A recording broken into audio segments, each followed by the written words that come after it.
তো ফ্রেন্ডস দেখো আমার কিন্তু পুজো দেওয়া হয়ে গেছে। আজকে হলো পয়লা বৈশাখ, তো তোমাদেরকে জানাই নববর্ষের শুভেচ্ছা।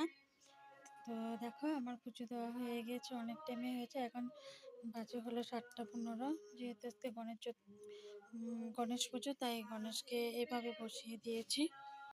তো দেখো পুজো দিয়ে এসে আমি রান্না বসিয়ে, পুজো দেওয়ার মাঝখান থেকে আমি ভাতটা আর কাঁঠালটা এঁচড়টা ছিটি বসিয়ে গিয়েছিলাম। তো দেখো আমি কিন্তু রান্না বসিয়ে দিয়েছি, যেহেতু বর কাজে যাবে তার জন্য। আর এদিকে আমার ভাত হয়ে গিয়েছে, ভেন্ডি ভাজা হয়ে গিয়েছে। আর এটা হলো বৌদিদের ঘরের পাঁচন, এটা আমি গরম করে দেব। আজকে আর কিছু রান্না করব না, দেখি পরে যদি ছেলে পনির আনে তাহলে পনির রান্না করে দেব। আর এদিকে দেখো আমার চাও হয়ে গেছে। তো good morning everyone, welcome to M T time story blog. তোমরা সবাই কেমন আছো? আশা করি খুব ভালো আছো, আমিও ভালো আছি। তো ফ্রেন্ডস দেখো আমার ভুতুম পাখি পয়লা বৈশাখে নতুন ড্রেস পরে নিয়েছে, স্পোর্টিংটা নিয়েছে ও খেলার জন্য। তো এখন পরিয়ে দিলাম। আর এই হাফ প্যান্টটা এনে দিচ্ছে, ওকে আরও হাফ প্যান্ট এনে দেবে, কিন্তু আজকে কালকে ওর বাবা মানে টাইম পায় নাই, তো তার জন্য এটা নিয়ে আসে। এখন এই হাফ প্যান্টটা, ড্রেসটা কেমন হয়েছে দূরের থেকে দেখাতে পাচ্ছি না, ড্রেসটা কেমন হয়েছে তোমরা জানাবে।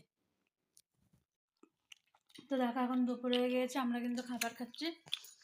ছেলেকে পনির করে দিয়েছি, পনির। আর এখানে আছে পাঁচন, আমি ভেন্ডি ভাজা দিয়ে খেয়ে নিলাম।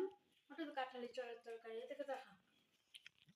আমি ভেন্ডি ভাজিটা খেয়ে নিলাম, এখন খাবো পাঁচন দিয়ে, তারপরে খাবো এঁচড় তরকারি দিয়ে। তো আজকে আমাদের পাঁচন মানে আজকে আমাদের ভেন্ডি ভাজি আর এঁচড় তরকারি রান্না বান্না হয়েছে।